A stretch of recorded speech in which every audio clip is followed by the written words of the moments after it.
Hello and welcome back guys. Today we are starting a new story titled, Izuku Midoriya, the Cybernetic Villain, written by Marth747. Please find author story link in the description. And now let's begin. Izuku Midoriya. The cybernetic villain Izuku Midoriya is also known as Izuku Yagi, the son of Toshinori Yagi, along with his sister Izumi Yagi, are both in the hospital for a very good reason: their quirk analysis. This is to determine what type of quirk they will be getting, seeing as they have reached the age where it would start to manifest itself. Okay, Mr. and Ms. Yagi, I have the results here for you both, and they were excited to see what type of quirk they will get.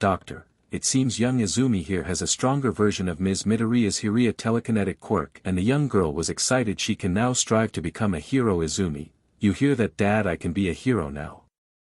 Yagi, indeed you can, sweetheart. Inko, so what is Izuku's? She asked, and Izuku, who also excited, can't wait for the results. The doctor looks at them seriously before he lets out a sigh. Young Izuku here, he's quirkless. Those very words that echoed in the mind of the young boy was powerless. He was now a living relic that should have died off long ago. Dropping his all-might figure on the ground, he stares at the floor, defeated by the results. Yagi, this has to be a mistake, right? Not believing his son is quirkless. Doctor, I have run through all of the required tests to see if I was wrong, but unfortunately not only does he have the extra joint in his little toe here, there are also no signs of any quirk cells in his body. I am sorry, young man, he said before he leaves the room. The car ride home was as you expected, mainly about Izumi and her quirk. Her parents were proud of her, and they are 100% fully supporting their daughter's dream. Izuku, however, was ignored by the man, almost immediately giving all their attention to his half-sister. It was frustrating to him. Sure, his stepfather was quirkless like him, but his biological father had a fire-breathing quirk. He thought that he would have something like that, or better yet, pyrokinesis, but no, whatever higher power that existed wanted him to be powerless and weak. Soon after this, Izuku just leaves to his room. He looks at some of the All Might themed merch he has and doesn't want to look at it.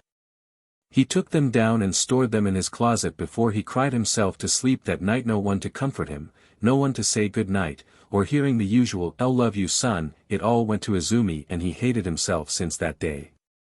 But of course this didn't stop here. The next day at school they had found Izuku's quirkless status, and immediately he felt alienated from the rest of the class. His best friends Katsuki Bakugo and his sister Katsumi with Shoto and Shoka Todoroki also had powerful quirks, and once they knew about his quirkless status they all started to bully him, and they have been doing this since. First it would start off as a way to deter Izuku from becoming a hero. It ended up something as a routine, to where they would hurt him out of frustration, anger, or just felt like it. And this has been continuing on for the next 11 years. Teacher, alright class, today we have our career day for all of you to choose what you want to be when you grow up. But then he throws the papers out of the window. Teacher, but knowing all of you want to be heroes, and the class cheered, showing off their quirks in the classroom. Teacher, alright, all of you know the rules about using your quirk in public, much less in class. Bakugo, hey teach, don't compare us to these extras, he said. Meaning him, his sister, the Todorokis, and Izumi. Hey, that's not fair, Bakugo. Just because you have a good quirk means you're better than us.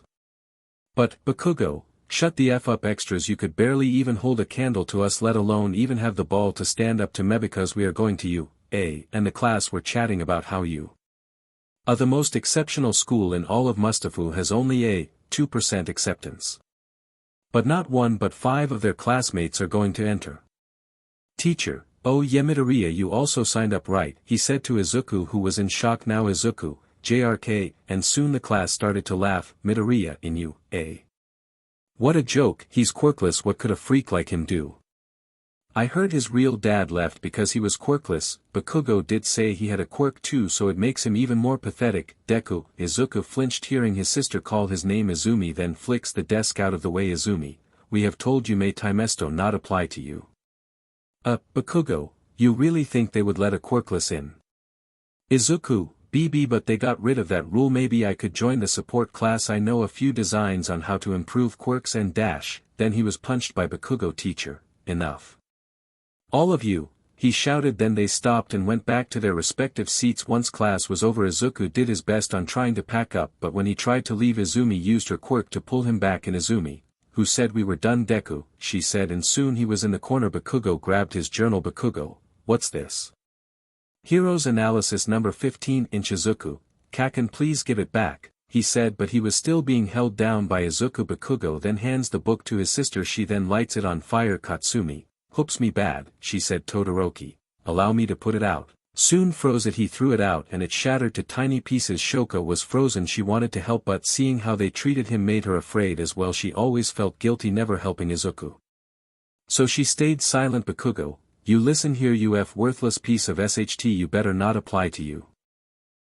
They soon went towards the door, but Katsumi stops. Katsumi, hey Aizu, I know one way you could get a quirk. Izuku didn't look up. Katsumi, just take a swan dive off the roof and hope you'll get a quirk in your next life, and she left, leaving him alone with those words. Izuku, even then you wouldn't get it, he said to himself, laying on the ground. Soon after he leaves the school, taking the longer route home, wanting to get away from his family. He may be quirkless, but he also is smart. Was heading towards Dagobah Beach to search for anything that could prove useful. But as he was about to pass the sewer system, hey, he looks to the left and sees a huge slime monster. You look like the perfect hiding spot. Soon he wraps a tendril around Izuku, pulling him. Izuku, but the tendril entered his mouth and he couldn't breath. It's going to be alright now, boy, just let it go, and he began to force himself down his throat. He can feel himself fading away, his whole life flashing before his eyes. But then, fear not. The slime monster turns around. Oshi, then a huge gust of wind tore it to pieces. Izuku, he sees his stepson emerging from the slime. Izuku, awa, he looks around to find himself in an unfamiliar street. Young man, he said to him. Izuku looks up. Izuku, it's, he was starstruck. Izuku, All Might. He yelled. Yes it is I. You should really be careful, young man. Izuku, 3 need your autograph, but he remembered his journal was destroyed. Izuku, oh yeah, it was destroyed. I'm really sorry, young man, but I must take my leave now. Izuku, wait, I need to ask you something, he said. Oh nah, please don't let be what I think it is. Izuku, for all my life people look down upon me. I don't like talking about this, but seeing you're here I want to ask you, is it possible to become hero without a quirk, he said. I'm sorry son, if it were under different circumstances I would have helped you, but I cannot let my feelings blur my judgment.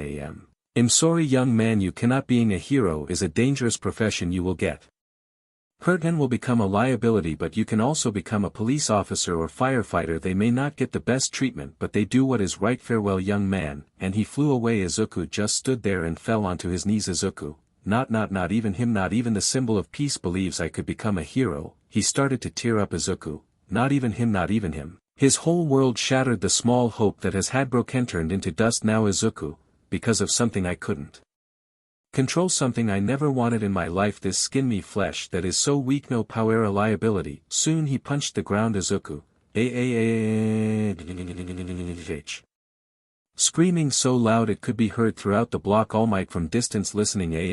I really am sorry Sony, am so sorry, and he left. Soon Izuku ran until he was long away from the spot he was at, and when home he opens the door and obviously his parents aren't there. He ran up to his room and soon pulls out his spare notebook. Izuku, why do I have to suffer? Why is the world against me? Yelling into his pillow, his despair now turning into rage. Izuku, he throws his chair out the window and soon punches his door, creating a hole. He throws the lamp and it shatters and flips the bed over on its sides, not caring about the amount pain his hands are in. He punches the computer screen and feels his skin burning from the battery acid. Izuku, these hands, this flesh, they make me weak, they betrayed me. He then starts to scratch at it, tearing the skin off his hands until his muscles are exposed, not caring or giving a damn about the pain. Once he was done, he sat there in the corner and he cried, now feeling the pain of his wound. He didn't bother to clean it. Before then he walks out of his room and leaves. Walking about in town, he looks at his phone to see he has a message from someone. That was quite the show you put up there, it said to him. Izuku hesitated at first, but he has nothing left to lose now, so he didn't care. Who are you? He asked him. Just someone who wants to help. Izuku sneered at the message. And how could you help me? He said. I've seen those designs you made, the metallic and cybernetic modules in your notebook, they are impressive, and this freaked him out. Issue number 13. He theorized that in the normal circumstances cybernetic or cyberware, he calls it, could potentially help enhance in many different ways. Of course he made a coding sequence for it and has a design ready for use, but he doesn't know how to get the material, let alone the hardware for such an expensive project. Izuku messaged it back. How do you know this? Then an immediate response. Look behind you, it said to him. Izuku was scared. He slowly turned around to see a boy who was Slightly older than him, he had light blue hair that was almost white, had red eyes, and his skin was really dry, like as if he lived in a desert for 13 years and not once wore lotion. "Izuku, who are you?" he said to him. "I want to help you." "Izuku Midoriya." "Izuku, you didn't answer my question." "I have my ways of knowing someone." "Izuku, how so?" Now irritated. "I know for your quirklessy know for the last 11 years you have been abused and abandoned by your family and friends, and I know about your little episode with that symbol of peace," he said with disgust. "Talking about All Might." "Izuku, so what? You know me pretty well. You're going to kill me. Make me your SLV," he said. "The hell? What's wrong with you?" he said, confused. "Izuku, if you're a villain you would do that, correct?" "Yeah, we would, but out in public, for God's sake." Soon gestured him to follow. "Izuku, where are we going?" he asked. "A place where we could talk." Soon he took out a phone and messaged someone. They went to an alley and Izuku was waiting for him to get killed, but instead a black portal opened and the boy walked in. "Come on, we can talk here." And Izuku follows. The place he was sent to was pretty anticlimactic, but he was excited knowing about a teleportation quirk. But he was lead to a bar and there was a couple of seats and at fear was some gaming consoles laying there, and the boy gestured him to take a seat. "Izuku, so now I'm here, what do you want?" he said.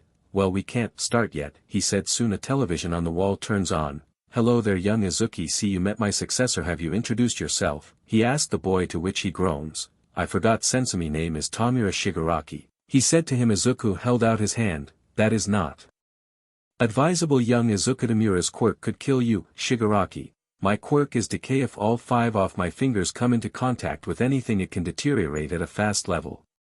"Izuku, pretty impressive, but also a curse, I'm guessing." "Shigaraki, you said it.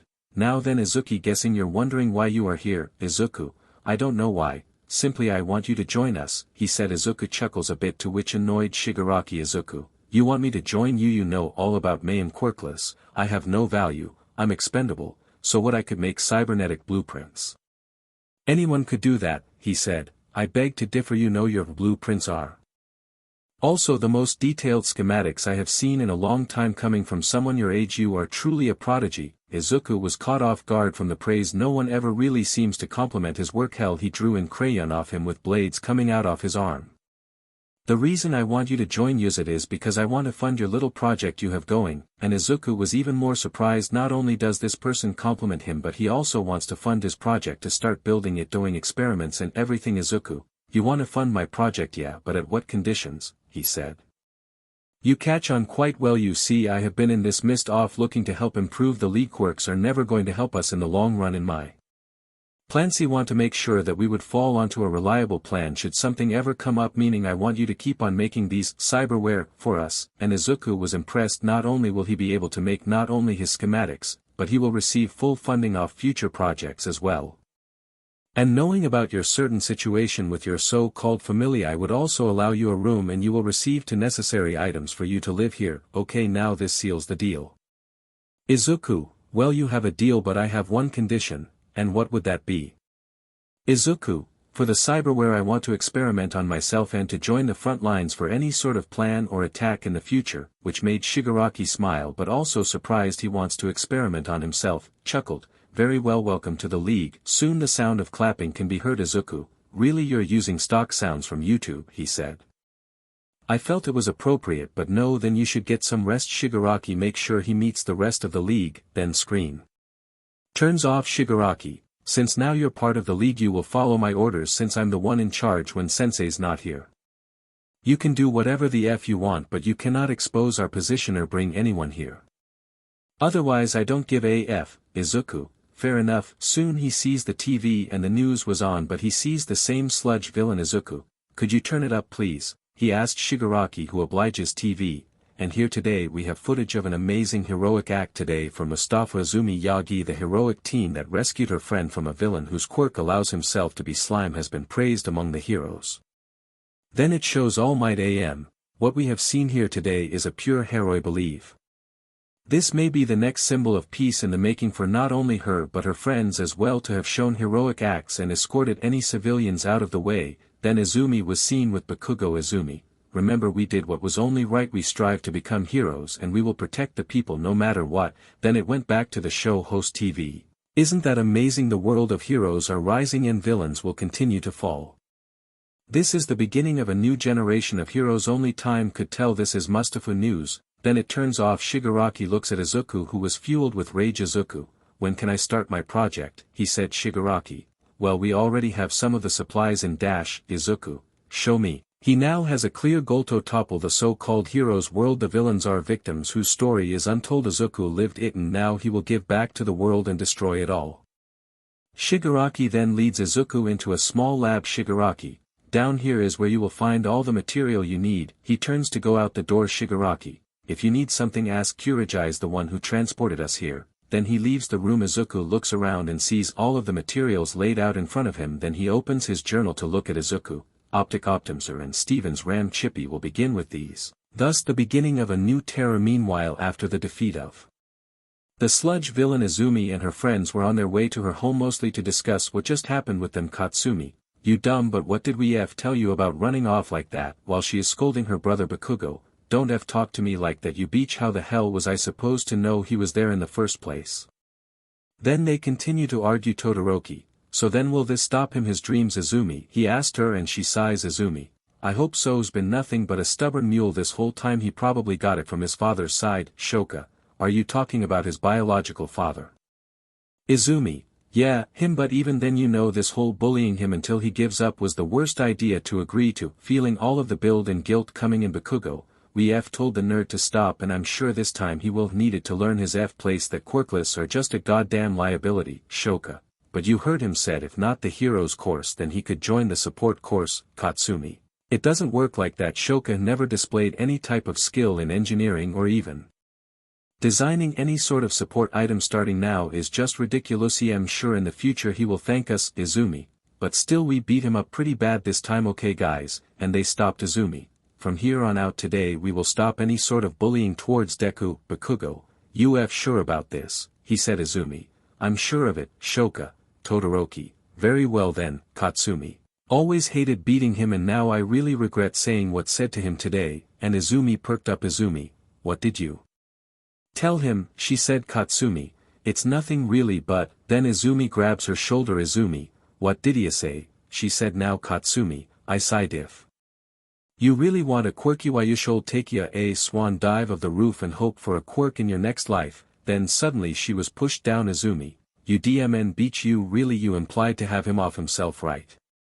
She yelled. Bakugo, so what if? She said. It never takes any of our advice seriously. For all we know he too weak to even commit anything like that. Shoka was now crying, you idiots, how could say something like that? Bakugo, and here you are now saying something. Katsumi, for all the years since we did this you never spoken at all about Izuku and now you want to defend him. Todoroki, he's needed to learn. Shoka, it's not right.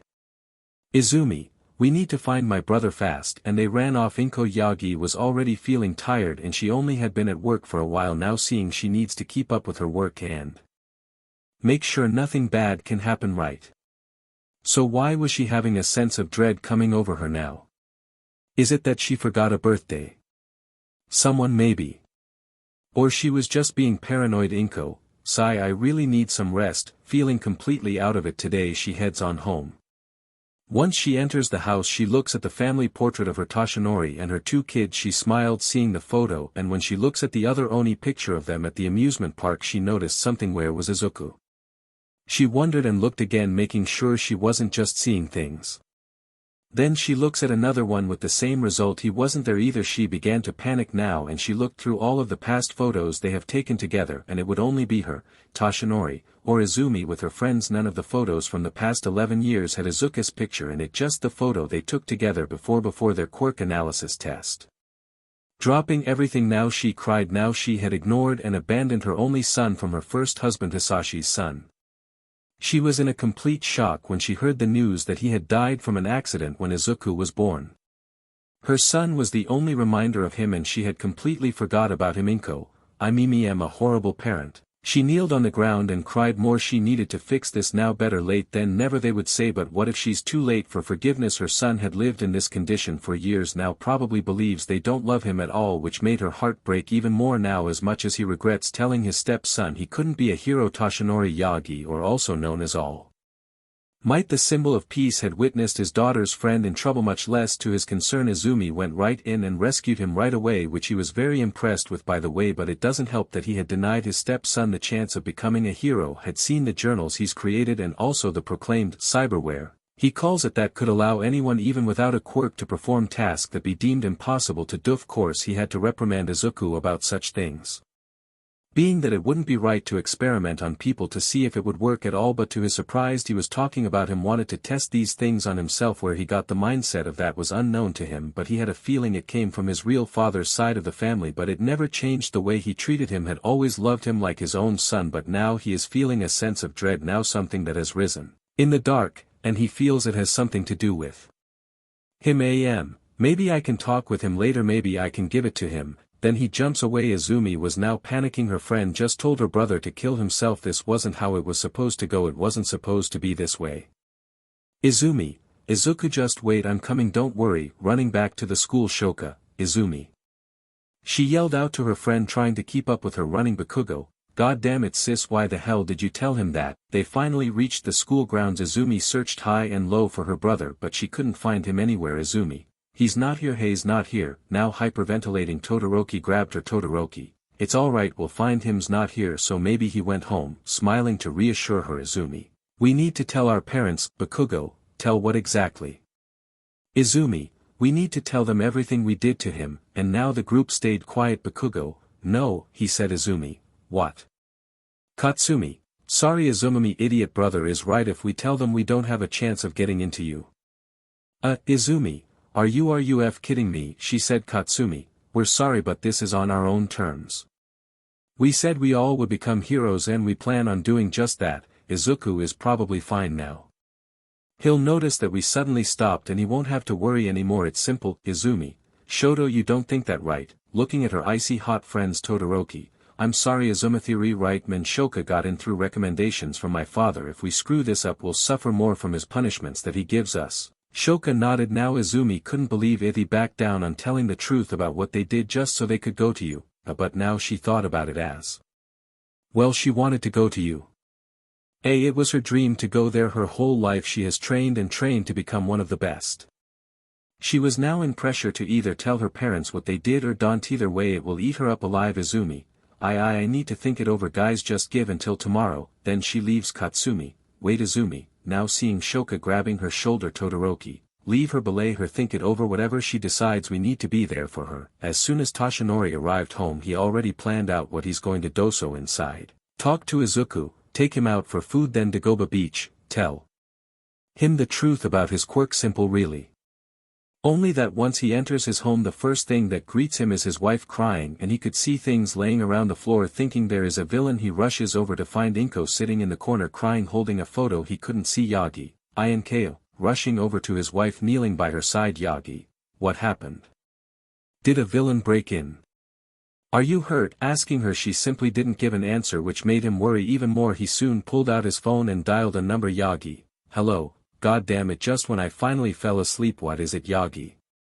Yagi, Shota, I need you come over ASAP. Seeing this was serious, Shota sighs, then groans. Shota, fine, give me 5 minutes. Yagi, please hurry. Then he puts the phone away. He then checks his wife to see if there was any type of injury or any signs that a quirk was used. Inko, Toshi, she whimpered out. Yagi, it's alright Inko, I'm here now, he said, trying to comfort her. Moem. Dad. Soon he sees his daughter coming into the house. Yagi, Izumi, it's alright, we're fine. Izumi, Dad, what happened? Running now to her parents. Yagi, I don't know, one thing, I came home to talk to your brother, then the next I find your mother on the ground crying. Izumi, Mom, what's going on? She asked her. She wasn't talking. Izumi, Mom, please. Asking her again. Inko, you're your brother. Izumi, what about Izuku? Did something happen? Inko looks up, her face red and her eyes sore from crying too much. Inko, for 11 years, Yagi stayed silent. Inko, 11 years that we've been ignoring him, abandoned him for 11 years. We have been horrible parents. God knows his mental health. Crying even more. Yagi, but we have been spending time with him, right? Remember when we at the park last week, right? He said. Izumi, Dad, it was just us, we left him home. She said. Yagi, oh god, your birthday. Hers. Mini, I don't remember his at all. Now shocked, realizing the horrifying truth. Inko, what kind of parents are we? We have been ignoring him for so long now. When he needed us the most we were never there for him. So you had a son." They looked to the door entrance to see a scruffy-looking man who looks like he hasn't slept his entire life. "Yagi. Shota, thank goodness you're here," he said to him. "Shota. You didn't answer me." "Oh, had a son," he said more sternly. Yagi, "Yes," said to him, to which now he looked more than upset his angry Inko. "Shota, please, we didn't mean to," before she was cut off. "Shota, I heard enough, Inko, and you're going to try and defend your way out of this. Sari is going to cut it with the kid now." "Where is he asked Yagi. "Izumi, have you seen Izuku?" he asked her. "Izumi, now didn't see him on the way home. He would be here by then," she said. "Inko, could he be his room?" she said. "Shota, well, let's see about that. Show me his room," he said to them, and Yagi finally stood up. They all then walked upstairs to his door room. To their surprise there was a hole in it. "Shota, sht," he said, and now they all became concerned. "Inko, Izuku, where in there, sweetie?" She opened the door. To her shock, what they see is a room tattered in pieces. The windows are broken, the closet door was ripped off the hinges, the walls had holes in them, and most of all, his All Might wallpaper had a large X on it, and the words, "False hope to the people," was written. Shota looked around and saw that there was pieces of skin on the floor. He observed them and saw that they had nail marks in it. Out of rage, the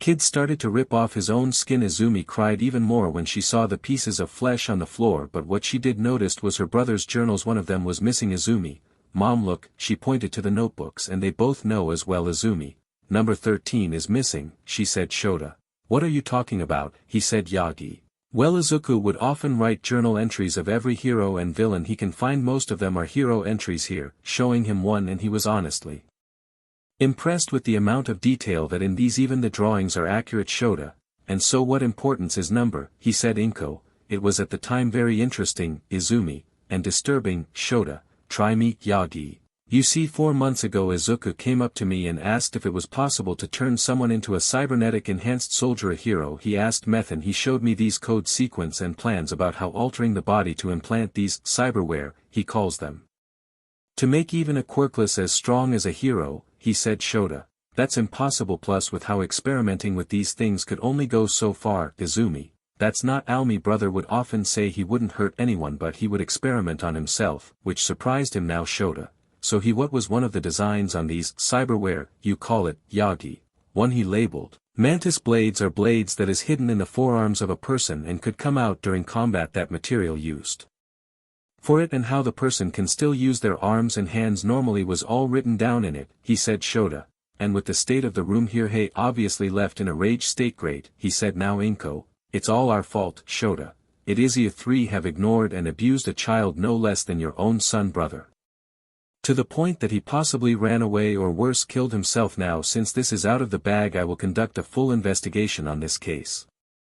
And for the cyberware problem, well, he doesn't have any type of material to use it. Also Yagi," he looked up at him. "Shota, come to you, all have to discuss this with Nizu." And he left. 3 months later. It has been 3 full months since the disappearance of Izuku Midoriya, hidden child of All Might, or stepson as he would put it. Not much progress was made in the investigation, but the main problem was the lack of evidence. Since the family doesn't have a current photo of Izuku, they couldn't find out what he would look like. They had tried asking their daughter, but she was terrible at descriptions. So it all left them to check out at Aldera to look into the security footage, but in some unknown circumstances the footage of Izuku have been lost, or deleted, by the school staff, and a majority have been placed under arrest for tampering of evidence and possible child abuse on the boy, but it hasn't been confirmed. Much to his best effort, Shota Aizawa, or also known as the Underground Pro Hero Eraserhead, kept searching in hopes to find the boy, but in vain. He couldn't find any. Izumi hasn't told any of the heroes or her parents about what her and her friends did to Izuku. Inko quits her job and for the past 2 months has been going out at night to search for her son. Despite her efforts, they were in vain. Toshinori Yagi also was suffering, but because of his importance as the symbol of peace, he must continue to smile for the people, along with her friends, who kept to themselves until the entrance exams in 7 months. During these 3 months Izuku has finally completed one of his projects. "Shigaraki, you called for me." Midoriya, walking into the lab, to which Izuku smiles. "Izuku, you're in time. Also get Kurojairi and Sensei here as well." "Sensei, I can see you fine." Midoriya, soon Kurojairi came down. "Kurojairi, is there reason I'm down here instead of cleaning the bar?" "Izuku, Yes, 3 months have passed since I lived here and the projects that I have been creating have only just begun, but I know Sensei wants to know the progress, but I also wanted to show you guys as well. Soon he ripped off his sleeve and Shigaraki was impressed. It had cut pieces of his arm and they noticed the cyberware that has been installed. Kurogiri. Impressive, Izuku. That's not all. Soon his eyes glowed red, then the forearm opened and an enlarged blade came out. Izuku, this is my Mantis Blade project. Concealed blades hidden in the forearms and they can pack a punch. These babies can cut through steel like butter. Soon he swings it on one of the steel doors and they saw the clear cut that ran through it. Shigaraki, just like out of a video game, this upgrade will prove very useful. Kurogiri, yes indeed, though keep it to yourself please. It is very hard to replace the doors. Sensei was heard chuckling. This has been a huge breakthrough. Once more, young Midoriya cyberware projects have been the most astounding technology that can put SHIELD out of business. Ever since your optimizer project, we now can safely say that we can now start your training. Izuku, my training. Shigaraki, yes, just because now that you have cool blades in your arms doesn't mean that you know how to effectively use them. Kurogiri, I have the training room all prepped and ready to go. My MSTR, Sensei. Very good. Kurogiri, then both of you begin your training and then you may continue your research. Midoriya. Izuku bowed. Yes Sensei, and thank you for taking your time out to help me. Shigaraki, may just missing a few hours of gameplay, but it doesn't matter. If we're going to take down the Hero Society we can just do it with words. Izuku, so let us begin. They leave the lab. Izuku Midoriya, the cybernetic villain. Meanwhile the sound of a small saw is heard and here Shigaraki pounds on the door. Shigaraki, it's 6 in the morning and I'm trying to sleep. He yelled out. Kurogiri was passed out on the bar from the noises that occurs often. Soon the buzzing stops and the doors open. Shigaraki, holy SHT, you never sleep. What the F is wrong? He freezes to see Izuku's body laying flat on the bed, his back cut open and his spine is exposed, the pliers holding the skin to keep the spine exposed, but this was all behind a glass wall. Shigaraki, what the F? Midoriya, he said, seeing his body. Izuku, hey, don't give me that. After all, this was part of our agreement. Now seeing a robotic claw looking at him. Shigaraki, okay, are you this weird probe claw? Izuku, first of our Redesicand, yes, I have transferred my consciousness into this bot thanks to the Stevenson chip. I'm simply installing another cyberware I have just finished and tested. Now this interested him. Shigaraki, already leveling up. That's pretty nice, man. What is this nice little mod? Soon a picture showed him. Izuku, this is the Korezikov module that allows me for at least 5 seconds to move at extreme speeds to a point that it would feel like time has slowed down. This is useful so it may give me easier observation of the situation and get things ready quicker. Obviously 5 seconds isn't enough, but it's enough to stop things that are unexpected. Kurogiri, has anyone told you that you're insane? Izuku, worse, he said. Then next came the device attaching it to his spinal cord, making sure it's secured, but they also noticed more implants have been inserted. Wires could be seen traveling through his back as well, but they decided to wait on it. It was 6 in the DMN morning on a Monday. AFO, indeed your cyberware is growing in value. Young Izuku, I'm truly impressed and it's a shame the world has failed in seeing your true potential. Izuku, thank you Sensei, do what I can, but it's thanks to you that I am able to do this. Kurogiri, but aren't you worried that someone will try to hack you? Izuku, this chip in head is the reason why it will never happen. Also to note, the code I have prevents and releases a signal that can prevent any type of hacking. Shigaraki, you're just getting stronger by the second. Kurogiri, have you been keeping up with your training? Izuku, always. My lunges can go farther and my swings have been quicker. Kurogiri, very well Thini, I'm going to get some things prepared. Then he left. Shigaraki, when you're done I want to see this Russian mod, giving no attempt to pronounce it. Izuku, you'll love it, and Shigaraki left, leaving him alone to his thoughts. Izuku, just you wait, All Might, you will regret thinking that you can judge who can be a hero, and you Izumi, Bakugo, Todoroki and your tramp sisters, you will die by my so-called insane inventions. Talking to himself now. Soon nighttime hits and once more another night. Vain. For the past 3 months Inko has been searching for her son non-stop, and if her husband tries to reassure her that they will find him, she won't give up, not after everything that she did to him. It was only right for her to find him as well. But due to this she has been skipping meals and hasn't been eating, leading her to losing weight. She was tired in the cold rainy night, asking anyone if they have seen a boy who has green hair, eyes, and diamond-shaped freckles, but to no avail. They didn't see him. Inko, I need to keep looking. Talking to herself, she looks in the shadier part of town, trying to at least find some clue to where he could have gone. That's when she visited the local shop there. Clerk, hello there, he said seeing that she was new Inko. Hi, she was looking around to find some iced coffee and brought it to him. Clerk, well now that will be 300 yen, and she handed him the money. He can clearly see something is wrong. Clerk, is something the matter? He asked her, to which she looked down and sipped the coffee. Inko, too wanted to ask you, she whimpered, but he waits patiently. Inko, have you seen a boy who has green hair and eyes like me? She said, and he thinks about it. Clerk, you know, I think I may have seen someone like that, and she looks at him. Clerk, does he also have diamond freckles? He said. Inko, yes he does, now finally making some progress. Clerk, he's usually a regular here, but if you're thinking of waiting here then I'm sorry, hasn't come here in about a month, he said, and again her hopes of finding him have shattered. Inko, I see, looking down. Clerk, I'm sorry to be rude, is he your son? He said. Inko nodded. Clerk, then my apologies if I couldn't be any more helpful, he said solemnly. Inko, it's okay, but this was good information. Clerk, I wish you luck in finding his son, but if I do find any more information I'll let the police or a hero know, and Inko smiled. Inko, thank you, and she left, beginning her search again. Looking around town once more, she saw how the conditions are for people here, from the homeless to those in poverty. Some were looking at her. Seeing someone like her walking around was pretty odd to them. But it caught the eye of someone. Soon Inko takes a left to walk down an alley, but then she saw someone in front of her. She turns around to find another person. They surrounded her. Thug, hey, appealing, what's a gal like you wandering around these parts, he said, and the second one grabbed her. Inko, hey. Thug 2, come on, give us what you have, trying to struggle out of his grip, but he had a strength quirk that allowed him to overpower her. She tried to use her quirk, but she couldn't. Thug, come now, don't be rude, besides it's only polite to fill a man's needs, he said to her. Realizing what they're going to do, she tried to scream, but he had a hand over her mouth, crying. Now they started to tear into her clothing. Thug 2, not bad, you looks like you've been hiding the good from us, he said to his friend. Thug, it'll all be over soon, who knows, maybe you'll enjoy it. As he was about to begin, something flashed by, alerting them. Thug, the hell was that? He said, looking around. The other thug still kept his grip on Inko, who was praying that it was help. Let her go. They turned around to see a soldier. No, this guy was heavily armored, he helmet covering his whole face and the armor not showing an ounce of skin. He didn't have any weapons on him, but they laughed at him. Thug, oh really, with what? A useless quirk, he said. The man simply then points his hand at him and he laughs. Thug 2, this guy is crazy, man. Soon in a flash the man then slices his head off with the knife in his hands, letting Inko go. Inko, screaming, shut up, he said. Soon the other thug looks at him, still in a daze at what just happened. Thug, you killed him, you mother effer. He charged him and tried to land a punch, only for the mysterious person to grab it instead. And without looking he starts to crush it, causing him to scream in pain. Thug, stop. Stop please. And soon he reels his fist back and with a mighty blow punches right through his head, killing him.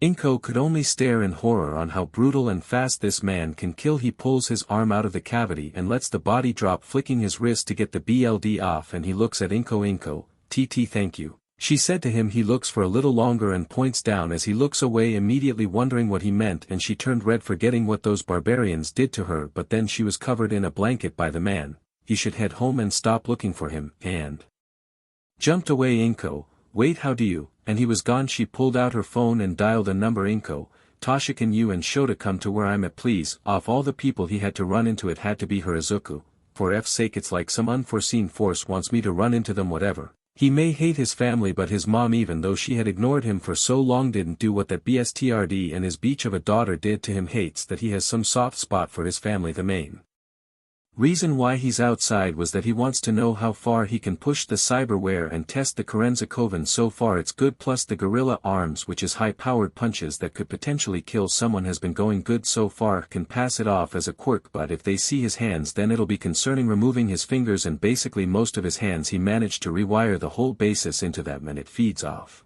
of the circular motor in his forearms and wrist. What makes these so unique is that when, with the logic of Newton's third law, with the amount of force he hits it also comes back to him, so in order to counter it he made the design to have it absorb and store the remaining force, but this will slowly drain as it can't hold it for so long, expelling it from the fist. Either way it's pretty much a work in progress, and the suit he made was based off one of his old designs he used to have. No one's seen it, so this won't spark any recognition should he ever see them again. Izumi, while still mad at her father, was not lying to her when he said this training will be helched. He made her move a fridge with him sitting on top of it. The only light that was provided was the freaking moon. For hours she's been doing this. Come on Izumi, you can do it. Izumi, JRH, shut up. All red and sweaty, trying her best. One that was over. She also had to train her quirk too, pushing and pulling things similar to the Force from Star Wars but without the lightsabers. And aliens and starships, just that basically.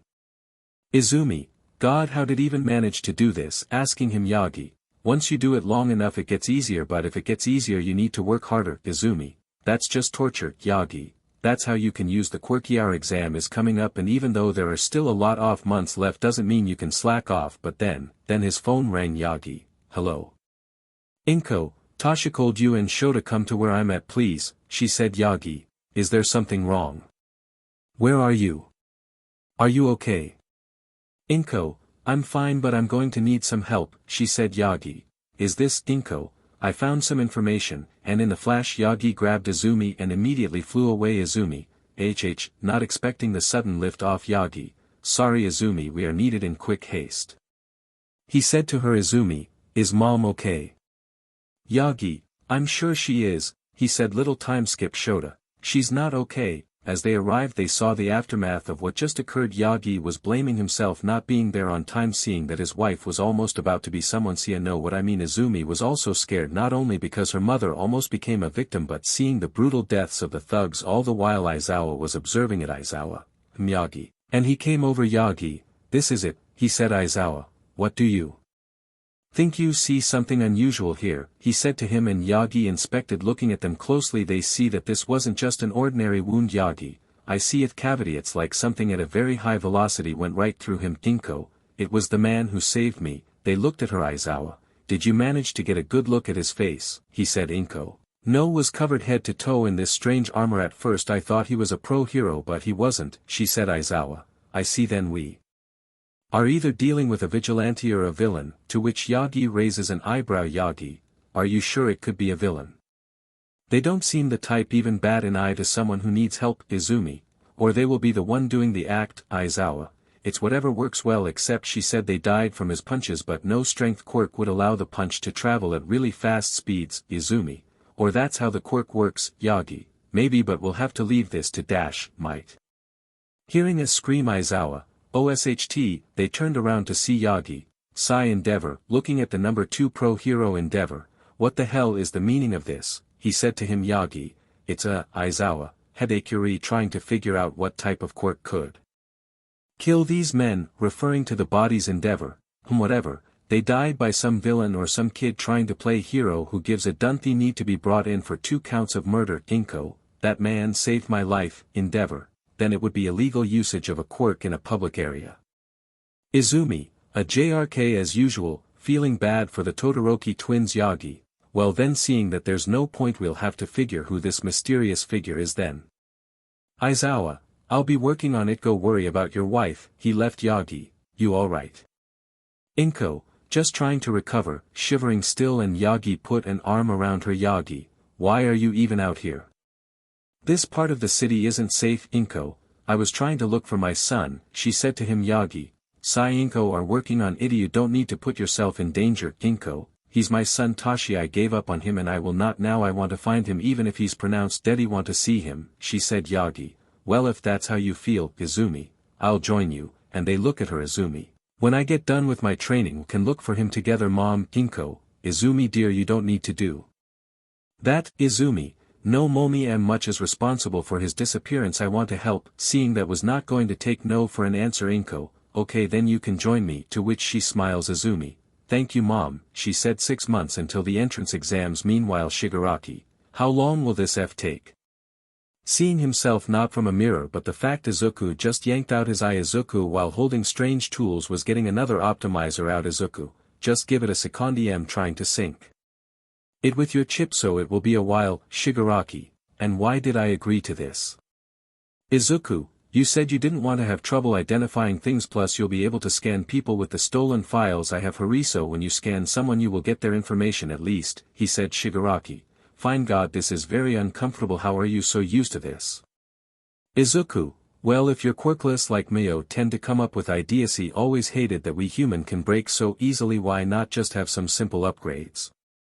Shigaraki, you mean looking more like a machine than a man? Izuku, a body is a body. It doesn't matter what you look like, we all think, feel, talk, love, and give emotion. What difference does it make? Kurogyri then walked in. Kurogyri, for your age you have some maturity. Izuku, well, when you've been beaten and battered your whole life both mentally and physically, you realize that you have to grow up past that. Soon he took out the optimizer. Izuku, alright, hold still for the moment, then he slowly puts it in. Soon a satisfying click was heard. Izuku, they're all done, you can sit up now. Shigaraki sat up. Izuku, try it out, he said. Shigaraki, how exactly?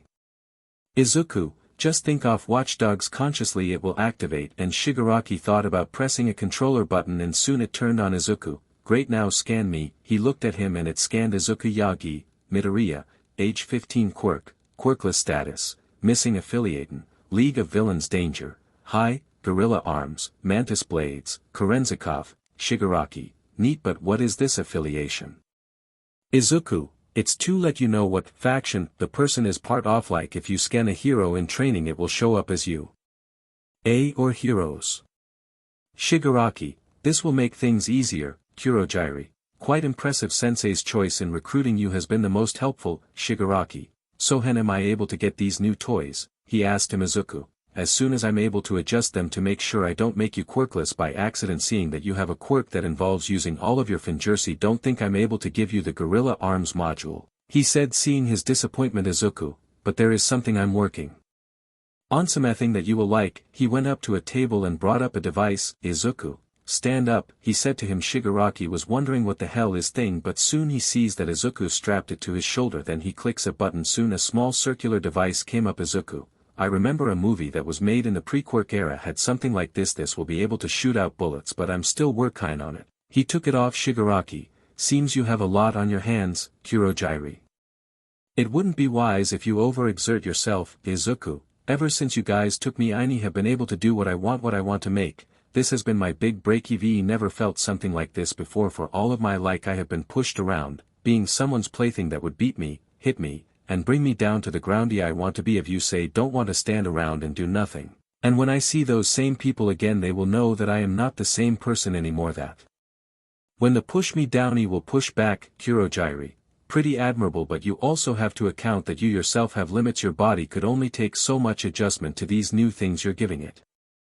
Shigaraki, you can upgrade as much as you want but you can't restore sleep normally because of your brain, he said. Izuku looks at them for a moment. Alright then, I'll do that if it eases your worries, and he shuts everything down. Shigaraki, you haven't even gone into your room at all since you came here. Get some rest, maybe you'll come up with ideas in your sleep. Izuku, alright then, good night. He went upstairs. Kurogyri, it's 8 o'clock in the morning. Shigaraki, just leave the brat be, needs it more than ever. Sitting down and pulled out his controller, but he used the scanner on his game which would identify it. Shigaraki, pretty neat, he said. Kurogyri, just don't go crazy with it. Also erase a note from him, and gave it to him. Shigaraki opens it. Izuku, oh yeah, Shigaraki, optimizer I gave you will have some side effects since you just had it installed, so you will feel some dizziness, nausea, and of course headaches, so take some of this medicine I left for you every hour. And Shigaraki, SHT, time skip 12 months later. The decision. Only 4 months left until the entrance exams and Izumi has been hard at work so far. She's only cleaned about half of the junk that's there and more her body was becoming defined and muscle was growing. She really didn't like this, but she's doing it for her brother. But that means he also has to go through this as well, but then again he has the heart of a hero, so he won't let something like this stop him. Once she was done training for the day she went on her jog. Running past the cafe she saw Izumi. Izuku, she turned back immediately and saw it was just in her head. She sighed and kept on running.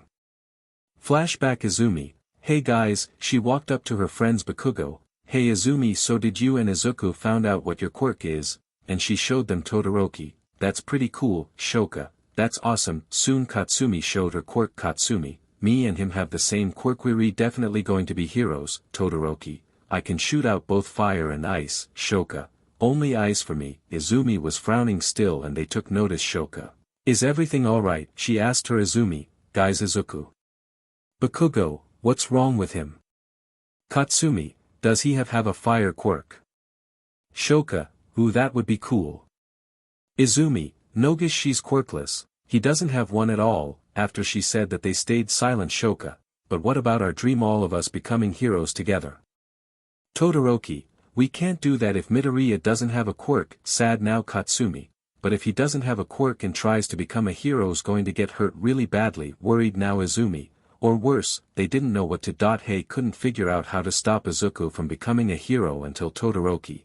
I think I have an idea, he said. Shoka looks at him in concern now. Bakugo, okay, spit it out. Todoroki, back at Hamami, father would punish me if I wasn't doing anything good, like say if I had burned the curtains, the rouge, or even freeze the water in the toilet. Katsumi, you did that?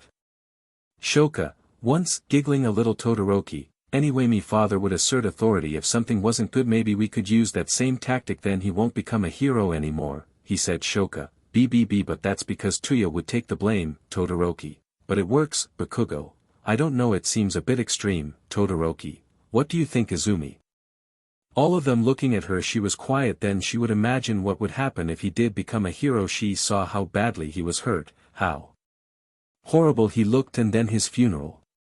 She didn't want that, she wants him to live. Izumi, okay, we'll try it. They all nodded in agreement. Flashback ends. Izumi reached her house and went right upstairs to change to get ready for meeting those guys at the mall. Once she was done, she took a quick glance back at Izuku's room. It was still in the same condition he left it in, all destroyed and in ruins. It was a reminder to everyone that they were the cause of this. The skin, though, was removed. She kept it in a small box, praying he was still alive. And he was okay. Izumi, okay, I'm going. Yagi, try to have a good time, sweetheart, he said. Inko, say hi to them for me. Smiling Izumi, I will, and she left. Closing the door. Yagi, South clerk said he was a regular. Inko, yeah, but he stopped coming after a month or so, so that's out of the picture.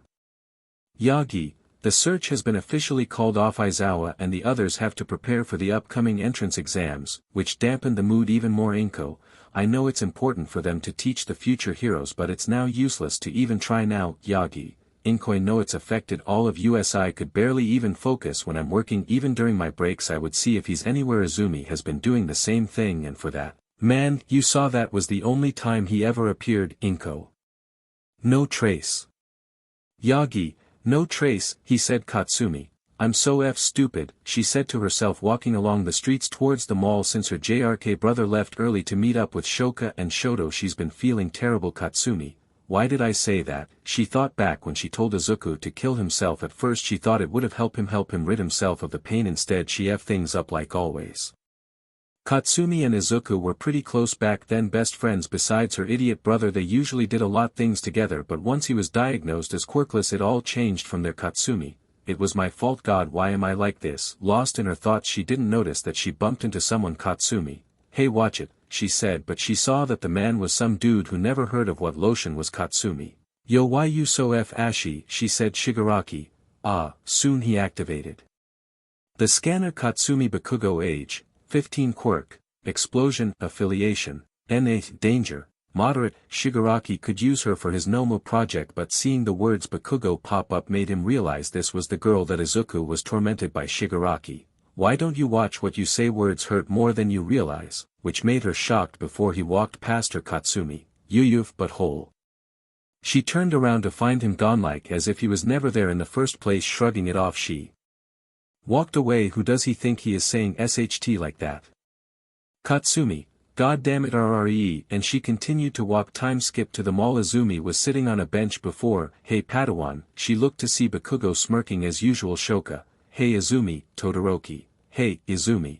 Hey Gaisum, where's Katsumi? Bakugo, the beach is still coming. She woke up late. Shoka, did you turn her alarm off again? Bakugo, the FWH, why would I do that? It's literally pointless, not even a DMN explosion could wake her. Todoroki, well, how are things? Izumi, asking her. Izumi, it's been stable so far, nothing new yet, only the clerk's statement, that was it. Shoka, still non-sign of him. Sad. Izumi, yeah, and that stranger my mom saw never appeared again. Todoroki, was it him? He asked. Izumi, no, this guy had a strength quirk plus he was wearing armor that even my dad couldn't afford apparently, so no, Bakugo. Izumi stands up, well we here all of us expect Katsumi who's going to be here in a moment. So why don't we walk around for a bit? I need the distraction, Shoka, sure. Aizawa, no more coffee. He looks at the empty box in front of him before dropping it in the trash. Hated that the search has now been called off. Only because he has to get prepared for the next students coming into you, 8th course he knows what to do. But Nizuth principal wants him to have no just one but 2 additional students in his class, obviously they are Shoto and Shoka Todoroki. Endeavor's kid's reason is he only wants them to be taught by the best in the school. Well, at least he respects him for that. But he still can't forget that day when his eldest child Tuya Todoroki ran away from home, and for the past 11 years he too disappears without a trace. So Aizawa tied both cases together and he realized that they had suffered in similar conditions. Both of them have been abandoned, both suffered because of something they have no control over, and they left because they couldn't take it anymore. But Izuku's was more concerning, seeing he wanted to take apart his body to instill cyberware, which seemed impossible. Until he spoke to Nizu about it, and he believes it's completely possible, which scared him. Thinking that the kid probably grabbed some scraps and just started to saw off his armor, killed himself trying to even make something like that. Never in his life had someone scared him, not out of terror but from the desperation that this kid Hashi's dangerous, well that he will destroy his own body to get it. Aizawa, F this day, muttering to himself, walking to the principal's office, and he knocks, come on in, Shota. And he enters, seeing this bare mouse-like thing in front of him. That's his boss. Aizawa. You needed me, sir. Nizu, yes indeed, it's about the entrance exam and I want your opinion. He gives him a flyer showing the points the robots are worth. The norm until Aizawa, what's the 0-pointer? Nizu, it's a giant robot that will be the surprise for the examens. Aizawa, and why do you want my opinion? Nizu, cause I want to know if it's possible if a quirkless could take down this thing, which made him concern. Aizawa, why me? Nizu, because unlike the other heroes you have a quirk that would make you basically quirkless. You rely on skill and combat techniques to help you, so from your standpoint would it be possible to take this thing down? He said again, to which Aizawa looked at it thinking it's several stories high, and if they were to avoid this thing it has lock-on missiles that could severely hurt someone, but if possible they could time it right and then maybe go for the head. Someone with an acid quirk or some type of beam quirk could hurt this thing. But then this question dawns on him. He realized he said he was the closest thing to a quirkless. Aizawa, okay, what's the real meaning of this? He said. Nizu, I'm simply debating if I should either keep the rule that quirkless are allowed or ban them from trying out, which of course caught him completely off guard. Of course he would ask Thales, more worried about the school's reputation than anything else. Aizawa, you do realize that my answer is a living controversy. Nizu, yes I understand, but think about it. Is it more important to have them be safe? Or is it selfish because you can't decide or you're not prepared if any of them would die during this exam? Aizawa, sigh, pinching his nose. This really has been a bad day for him. First the call off, then the coffee, and now this SHT. Nizu, it's okay if you don't want to answer right now. I'll give you some time to think about it, but you only have today and tomorrow to give me your answer. Aizawa then nods and leaves the room. Aizawa soon walks up to the vending machine thinking about the kid. If he wants to try out he would let him, but the others who probably haven't even prepared for it, he could die and his decision will follow him forever. Hey Eraser. Oh god. Aizawa, Hizashi, looking at his friend who is also known as the pro hero present. Mike PM, yo. What's Bop Pin? Aizawa, please stop with that, it's annoying enough you that you have to yell out every word. PM, hey, I saw you leave Nizu's office, did he tell you again to not sleep during a meeting again? Aizawa, not even close, he said, but what can be close? Soon he looks to see the R-rated hero Midnight. Aizawa, kill me already. After Aizawa explains his conversation, Midnight, that's a tight spot you're in. PM, banning quirkless. As insane as it sounds, it does make some sense. Aizawa, I don't know what to do. I know that it's possible the kid is probably going to attend, but at the same time I don't want to be held accountable for any possible casualties. Midnight, welly, think you should ask Yagi. Aizawa, why ask him's the main reason this whole DMN situation started. PM, because they also may help you see some sense. Aizawa, they shattered a kid's dream, his father not once but twice as his father, and as All Might, taking a sip off his drink. PM, that is true. I did lose respect for him, and has anyone done anything about the Aldra case? Midnight, Not that I've heard of, but they did say the search was dropped. This one I don't know, Aizawa. And the media won't even help only because it doesn't fit their agenda. PM, I wouldn't want to get involved with them. Sure, remember we are here too, you can ask us for help. Aizawa. God, this is such a huge headache. Soon he felt Nomura's hand on his shoulder. Midnight. It's going to be okay, Shota, just think it over, do what you think is right. If you help we can stay here if you want, she said to him. PM, yeah, and I'll bet the little listener is training really hard for this too, thinking about Izuku training all he can. Midnight just stays quiet to give him some time to think. Sooner or later Aizawa was standing in front of the Yagi residency. Is not ready for this.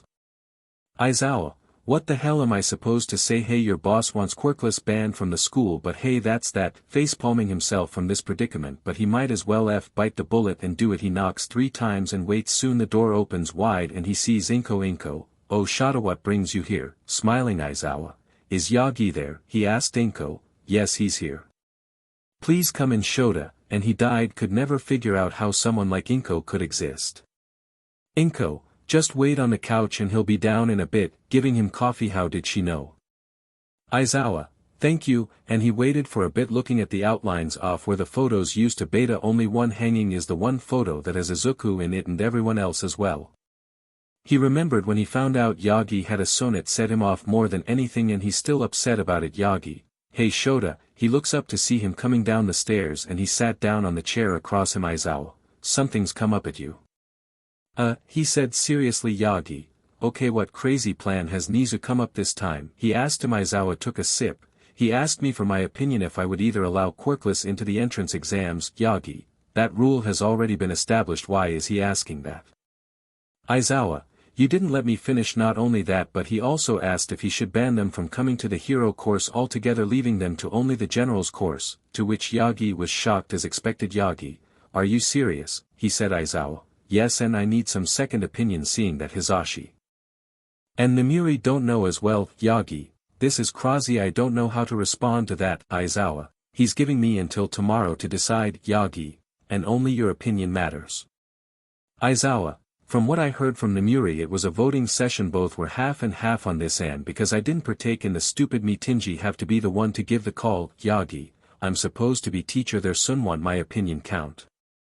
Not as me but as the symbol of peace. Aizawa, Nizu knows that you would pull something like that, so he made sure that your opinion wouldn't amount to anything only because your wife's son is Quirkless. Yagi, DMN if BSTRD is too smart for his own good. Aizawa, so what do you think? He asked him. Yagi, if it were up to me would allow them to enter. Aizawa, even if the risk of them getting killed is high, he said. Yagi, there are requirements to entering you. Even the Quirkless has some, but it doesn't mean that should they take it he should know the risk, he said. Aizawa, Sai, it's basically the same DMN answer but it's at an even standpoint, but it also means the other teachers want them banned. Yagi, any other heroes? Aizawa, Vlad King, Nizu, and Midnight. Yagi, Midnight. Really?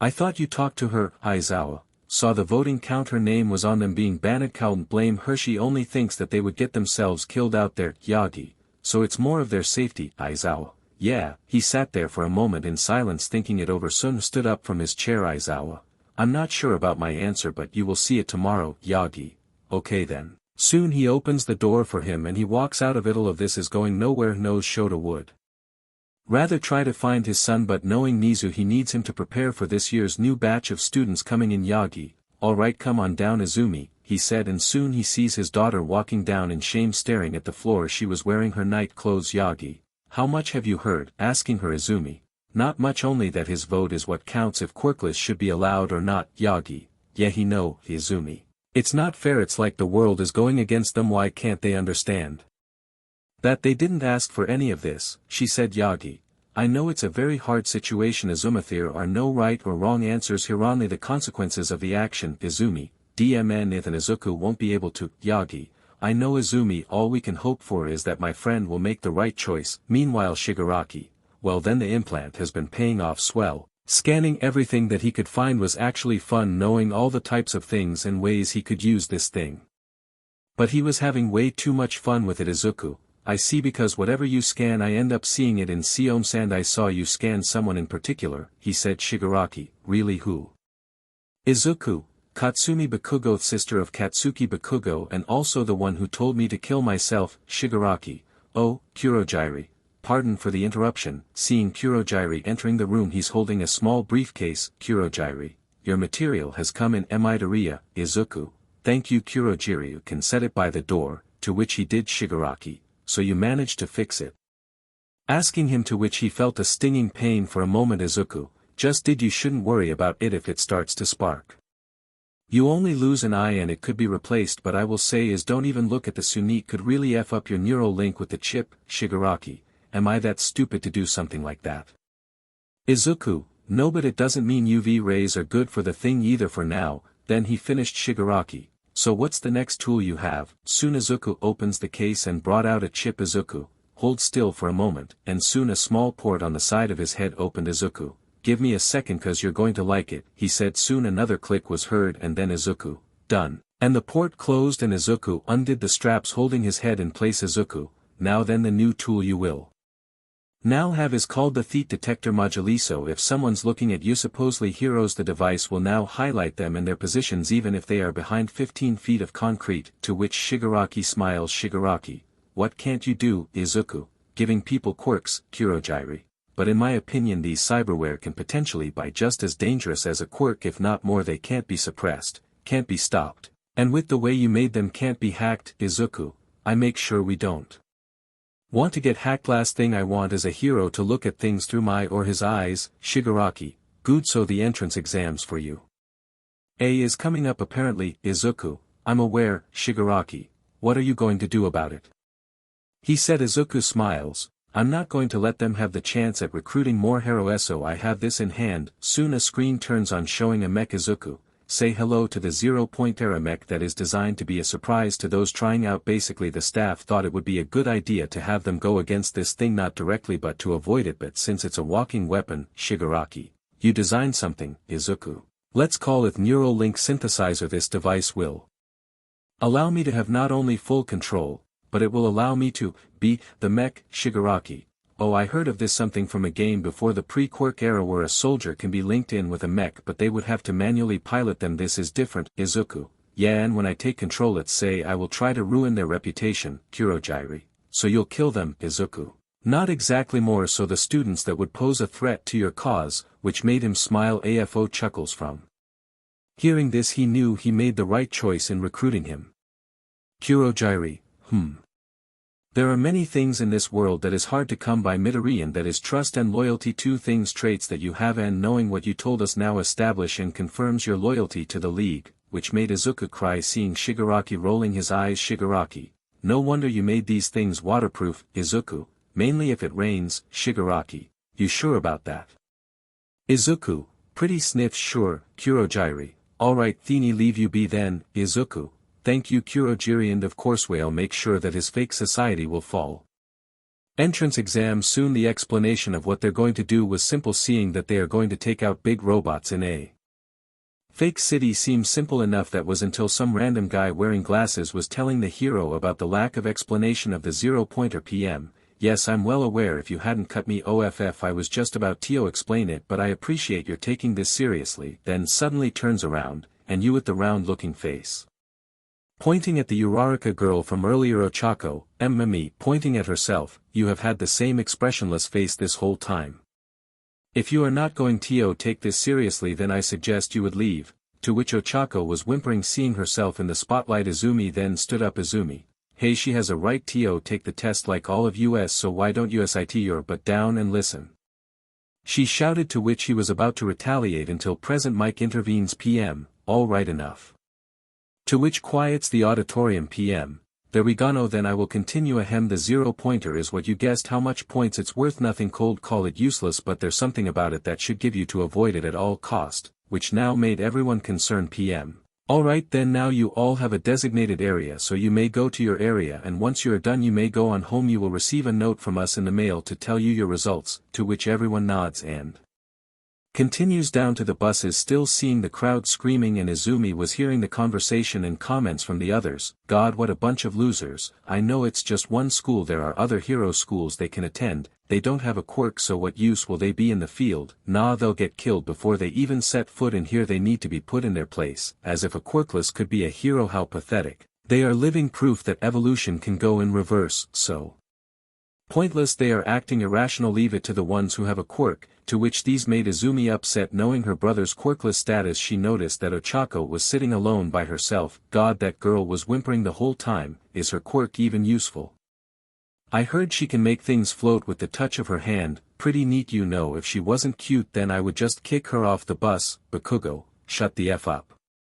Showing the sparks coming off his hand, making them be quiet. Katsumi, sigh, annoyed now. Shoka, is this going to end soon? Seeing the crowd still protesting, stood a figure from atop a building. Izuku, so regardless, I wouldn't have made it in. What a bunch of hypocrites, he said, growling. He was tempted to just run in and slaughter the whole staff, but even he knows that his tech won't be enough to take them down, wasn't strong enough, nor does he want his plan to go downward. Izuku, just you wait, heroes, you will regret the day you reject us from your society. Looking at the protesters, seeing that they are quirkless like him as well, Izuku can relate. He was also pondering if he should take some in to give them cyberware, but at the same time he knows this power could corrupt the mind and maybe affect the psyche in a negative way. Izuku, are you seeing this, Shigaraki? He said, talking into his comms. Shigaraki, seeing. It's all over the news, spreading like wildfire, but in a positive way. They think the quirkless are a liability and will get themselves killed, while some wanted them to join so they could be killed off. Izuku, of course, but it will change when I will finally make my grand entrance. Smiling Shigaraki, not until the actual classes start, but killing a few students won't delay the semester. Soon the bus stops at the fake city and they were in awe seeing the large doors waiting for the test to begin. Izumi sees Ochako nervous, telling herself that everything will be okay. She was going towards her until a hand touched her shoulder. She sees it was the same boy that humiliated her. And what are you doing, trying to sabotage the other's chance to enter? He said sternly. Izumi slaps his hand away. F off, glasses. Soon he was shoved by Katsumi. Katsumi, she's trying to comfort her after you humiliated her, but soon Izumi approached Ochako and taps her shoulder, to which she jumps a little. Izumi, God, she reminds of Izuku too much. Ochako, oh hey Yagi. Izumi, please, you can call me Izumi. Uraraka, I noticed you look nervous, to which she nodded. Ochako, yeah, I'm just being paranoid, but what if I don't make it? What if I fail my parents? And Izumi couldn't help but see Izuku saying these exact words. Izumi smiles, hey, don't worry about it, besides everyone has a chance.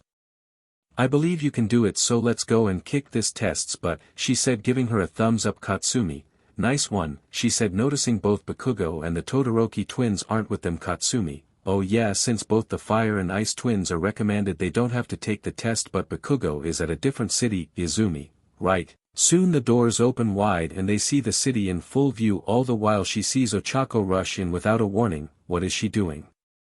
She's cheating, that's what the F is the Kirby wannabe trying to do. Pathetic. Soon the intercom turned on. PM, what are you doing? That girl has the right idea, there are no countdowns in real battles, go go go. He shouted and everyone ran in, and Izumi got ahead. Seeing the robots in front of her, she used her telekinesis on them, launching them into the buildings, all the while keeping OFA on hold. Flashback. Izumi, okay dad, I did everything, what do I do now? Soon her father plucks a strand of hair. Yagi, eat this, he said. Soon she deadpans. Izumi, what? Yagi, in order to have my quirk pass on, you must consume a piece of my DNA, that way it will pass into you. Izumi, you mean you can't just mix it with something too? I don't know, make sure I don't taste it. Yagi, it has to be a direct strand. Sorry honey, that's how it works. Soon she takes it and with all her might swallows it very quickly, and she started to GG. Yagi, did you choke on it? Asking her. Izumi was crying, now hat the F dad. What the hell is in your hair that makes it taste like a calcium pill dipped in chili? To which he was confused. Yagi, I don't know. Izumi, okay, now that's over, when will I be able to use it? Yagi, well, you have to give it an hour, so hopefully it'll digest when you get in. Izumi, okay. End flashback. Meanwhile in the observation room, Nizu, my this year's batch of newcomers seem promising. Midnight, indeed they seem quite the mature bunch. Liking her lips. Aizawa was silent, he didn't say anything, he just watched them bicker. Vlad King, some use their quirks in many different ways. Power loader, I see some use it for speed. Seeing the boy running at high speeds. Nizu, and some use tactics, showing Ochako hiding then using her quirk to levitate them and destroy them midnight, and some pure strength. Now showing both Katsumi and Bakugo destroying them with their explosions. Aizawa was observing Izumi's cam seeing her quirk launching them into each other. While she was focused on something else Nizu then smiles, I think they should be up for the surprise ha ha ha ha ha ha ha. Then he pushes a blue button. Izumi counted up to 30 points. Izumi, this hopefully should be enough. Soon she sees Ochako, alright 40. Thinking seeing her taking them down with ease impressed her despite her quirk requiring her to be in close proximity. Soon she hears a loud bang causing the ground to shake. Izumi, what the hell? Soon the bang happened again. Katsumi, the F. Soon they see the others running away. Get away. Run, save yourselves. Then they see what seems to be a giant mech that was taller than the buildings in the city. Izumi, the 0-pointer, she sees it firing its small missiles in the distance. Then suddenly it hits the building above her avoiding it, but before she could retreat she heard screaming Ochako, help me. She was shocked to see Ochako until a piece of rubble and the 0-pointer turns away going after the others until it starts to spark. Izumi, what the hell? In the observation room. Nizu, what's going on? Midnight, is it malfunctioning? PM, DMN someone needs to go out there. Snipe, DMNIT, in an undisclosed location. Izuku, now then Heros, let's see if you're strong enough to save your precious students. Now jacking into a port he then slumps against the wall and soon his eyes glowed. He now is in full control of the 0-pointer looking around and he sees the other students trying to run away overriding the safety protocols. He fires a missile at them almost hitting the target. It was destroyed by an explosion. He looks to the left and activates his scanner. Izuku, Katsumayu Beach, he says calmly staring right at her. She froze. Katsumi didn't know what to feel. She sees the missile going towards Izumi and the others and she destroys the missile feeling proud of herself. What she didn't expect was the 0-pointer staring right at her in the eyes as if the mech was actually sentient and alive. She could feel the hate and anger being emitted even though it was a mech. Soon it reels its fist back before it tried to punch her, dodging barely. She could see it turning at high speeds and then it smacks her causing her to crash into the building. Izumi, Katsumi, she yelled out seeing the 0-pointer then turns its head to her. Izumi, is it alive? Shocked seeing the mech looking at her with malice. Ochako was also in fear seeing this isn't how the other mechs acted. Like Ochako, leave me. Izumi, you need to get out of here. Izumi, I'm not leaving you here. She said to her. Ochako, look at me, this rubble is too heavy to lift for me and also for you. You need to get out. Soon the 0-pointer lets out a raging shout which made even more concern Aizawa, what the F is happening? Now seeing the mech is actually alive. Nizu was also speechless as well. Midnight, it's alive. Soon Aizawa and Snipe went out with Hisashi following Aizawa. If those students die I can't. No, I won't let them die. Not on my watch. Izumi then sees it drawing closer. She then stood up now feeling something else. It wasn't her quirk. Soon green lightning started to come off her then her eyes started to glow. She jumped up to it to which she reeled her fist back. Izumi, H and punches it causing it to fall over and soon the head off it pops off and the entire body explodes to which Katsumi and Ochako could only watch in awe seeing the power she possesses. Izuku, what is this? This isn't her quirk. Where did she get it from? Now frustrated seeing that the mech was destroyed but he was still in control of the head, he took a look and sees her falling. Izumi, SHT, I didn't plan for this. She saw her whole life flash, her past, her brother, her family, seeing everything that she had done wrong. But then she was slapped by Ochako causing her to float just inches above the ground and she deactivated her quirk and she hits the ground. Izumi, thanks, to which Ochako gives a thumbs up before vomiting all over the ground. Izumi looks at the 0-pointer and sees it was still on. Izumi, hey, you couldn't stand a chance, Clanker, she taunted it but soon without her knowing. 0-pointer, Izuku, and you are a fraud, before it deactivates, which left her shocked. How did it? What just happened? Soon after the whole ordeal Ochako was finally freed from the rubble and was taken into care. Oh dearest, there any major injuries I should know about? Dearie, she looks at the small elder woman. Izumi, no, I should be fine, just tired, before she fell over but Katsumi caught her. Katsumi, she's a stubborn mule, could we be escorted to the nurses please? Asking her, heheha, of course. Soon the sound of metal slamming the ground was heard. Izuku, F Beach, where did she get that quirk? And how? Is there some family I don't know about? Who could have given it to her? He stopped and he remembered something. All might it came to his mind that he has something to do with T. She could ask Sensei when he gets back, but right now he needs to delta the hell out of there. Izuku, Kurogiri, I need a portal at this location, sending him coordinates. Then a portal opens. She looks at the school one more time. Izuku, just you wait sister, you will see me soon, and he walks into it.